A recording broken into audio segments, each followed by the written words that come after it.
আসসালামু আলাইকুম প্রিয় দর্শক। আজকে আপনাদেরকে আমি একটা জিনিস দেখাবো, যেটা আমি সোনামুখী মেলা সিরাজগঞ্জ থেকে দেখে এসেছি। তারা দেখুন কিভাবে এই যে চিনির হাতি, ঘোড়া এবং অন্যান্য জিনিস যে তৈরি করে, যেটা আমরা সচরাচর হাটে বা মেলায় দেখে থাকি, যে চিনির তৈরি বিভিন্ন পশু পাখি বা বিভিন্ন আইটেম তারা তৈরি করে, বিভিন্ন খাস ডিজাইন, সেগুলো কিভাবে তৈরি করছে আপনারা দেখতে পাচ্ছেন।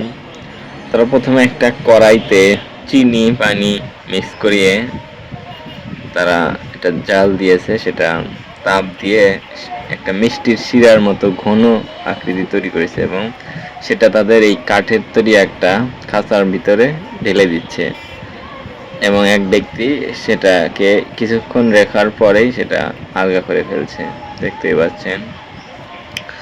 এখানে এই কিছুক্ষণ পর পর এই সাজগুলো পানির মাধ্যমে ধুয়ে নেওয়া হচ্ছে এবং সেখানে আবার নতুন করে ঢালা হচ্ছে।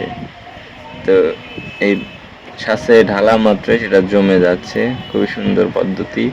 এবার আপনারা চাইলে বাসায় বানাতে পারেন, তবে এই খাসটা আপনাদেরকে বানিয়ে নিতে হবে।